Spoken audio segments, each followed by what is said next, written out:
हरियाणा में जीत की हैट्रिक लगाने के बाद प्रधानमंत्री मोदी और बीजेपी का जोश हाई है, तो दूसरी तरफ कांग्रेस हार के सदमे में है। लेकिन सवाल है कि क्या डरो मत की बात कहने वाले राहुल गांधी और कांग्रेस पार्टी मुसलमानों को डराकर वोट बैंक को मजबूत करने का हथकंडा अपनाते हैं? क्या कांग्रेस हिंदुओं को बांटने के लिए ही जाति जनगणना का राग अलापती है? ये सवाल इसलिए क्योंकि हरियाणा में बम्पर जीत के बाद प्रधानमंत्री मोदी ने कांग्रेस पर चौतरफा हमला बोल दिया। प्रधानमंत्री मोदी ने सवाल किया कि कांग्रेस मुसलमानों की जाति की बात पर क्यों चुप हो जाती है। इतना ही नहीं, प्रधानमंत्री मोदी ने कहा कि कांग्रेस मुसलमानों को डराती है और हिंदुओं को बांटने का काम करती है। कांग्रेस का फॉर्मूला साफ है कि मुसलमानों को डराते रहो, उनको भय दिखाओ, उनको वोट बैंक के कन्वर्ट करो और वोट बैंक को मजबूत करो।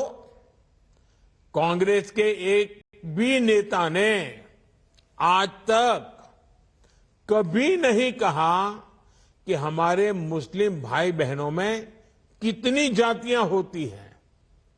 मुस्लिम जातियों की बात आते ही कांग्रेस के नेता पर मुंह पर ताला लगाकर बैठ जाते हैं।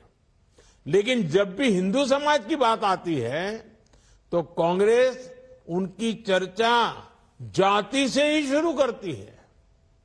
कांग्रेस की नीति है हिंदुओं की एक जाति को दूसरी जाति से लड़ाओ। कांग्रेस जानती है कि जितना हिंदू बटेगा उतना ही उसका फायदा होगा। कांग्रेस किसी भी तरीके से हिंदू समाज में आग लगाए रखना चाहती है ताकि वो उस पर राजनीतिक रोटियां सेकती रहें। महाराष्ट्र में 7600 करोड़ रुपए से ज्यादा की विकास परियोजनाओं की डिजिटल माध्यम से आधारशिला रखने के मौके पर प्रधानमंत्री मोदी ने बड़ा आरोप लगा दिया कि कांग्रेस बांटो और राज करो के फॉर्मूले पर काम करती है। प्रधानमंत्री मोदी ने कांग्रेस को नफरत फैलाने की फैक्ट्री बताया और कहा कि कांग्रेस आज देश को खत्म करने पर तुली। कांग्रेस हमेशा बांटो और सत्ता पाओ के फॉर्मूले पर चली है। कांग्रेस ने बार बार ये सिद्ध किया है कि वो एक गैर जिम्मेदार दल बन गया है। वो अभी भी देश को बांटने के लिए नए नए नैरेटिव गढ़ रही है। कांग्रेस समाज को बांटने का फॉर्मूला लाती रहती है। कांग्रेस देश के मतदाताओं को गुमराह करने से बाज नहीं आ रही। कांग्रेस भारत के सर्वजन हिताय सर्वजन सुखाय की भावना का दमन कर रही है, सनातन परंपरा का दमन कर रही है।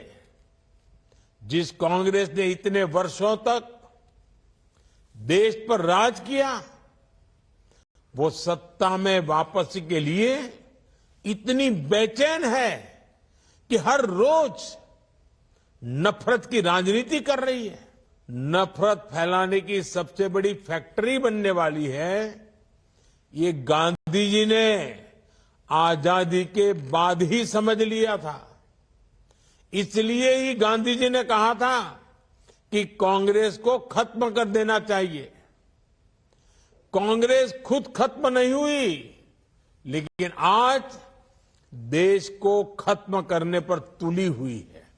इस समाज में नफरत फैलाने का, मंच से खुलेआम लोगों के कपड़ों से पहचाने जाने का, शमशान कब्रिस्तान करने का, मुजरा मंगलसूत्र करने का काम इस देश में किसने किया है? प्रधानमंत्री जी ने। तो वैमनस्यता कौन फैलाता है? ध्रुवीकरण कौन करता है?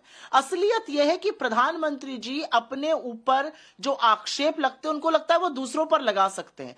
इस देश को बांटने का काम नरेंद्र मोदी जी ने, उनकी पार्टी ने और उनकी सरकार ने किया है। इस देश को जोड़ने का काम लगातार कांग्रेस पार्टी कर रही है, आगे भी करेगी। तो मुझे ऐसा लगता है कि मोदी जी कुछ बहकी बहकी बातें कर रहे हैं। इतना ही नहीं, प्रधानमंत्री मोदी ने कहा कि कांग्रेस और उसके अर्बन नक्सल गिरोह का पूरा इकोसिस्टम हरियाणा में फेल हो गया।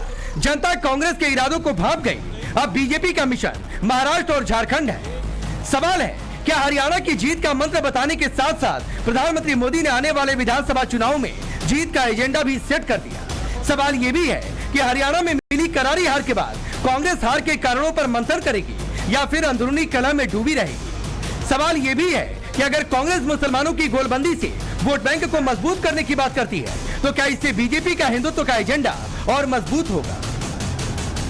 Bureau report, times round of Bharat. तो चलिए आप